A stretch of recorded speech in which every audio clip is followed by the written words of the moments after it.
My father banned me from his wedding because I looked like my mother. Now his new wife won't have kids with him. My dad Roger and I were always close growing up.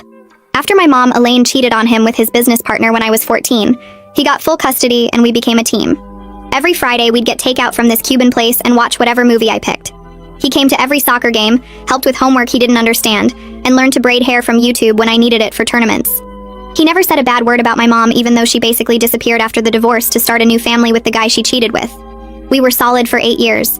Then he met Brittany at some conference when I was 22. She was 31, worked in pharmaceutical sales, and looked nothing like my mom. Where my mom was tall with dark hair and brown eyes like mine, Brittany was short, blonde, and had green eyes. Dad was 50 and absolutely smitten. I was happy for him because he deserved to find someone after being alone for so long. Brittany seemed nice enough at first. She laughed at his bad jokes, encouraged him to take that promotion he'd been nervous about, and even asked me about college and my plans after graduation. 6 months in, they got engaged. I helped him pick the ring. He was nervous like a teenager, and it was actually cute seeing him that excited about something again. The wedding planning started normal. Brittany asked my opinion on flowers. We went cake tasting together, and she even asked me to give a speech. Dad kept saying how perfect everything was, how this was his second chance at happiness. Then Brittany started making comments.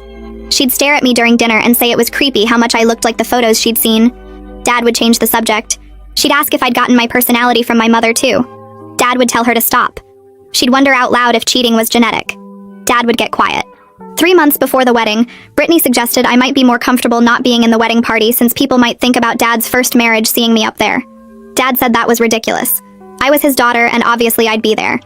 Brittany dropped it but started finding reasons I couldn't come to wedding planning meetings. The venue was too far for me to drive after classes. The dress shopping was during my work shift. The caterer tasting was family only. Dad didn't notice the pattern. 2 weeks before the wedding, we had the rehearsal dinner. Brittany had been drinking wine since noon. She pulled my dad aside, but I could hear her from across the room.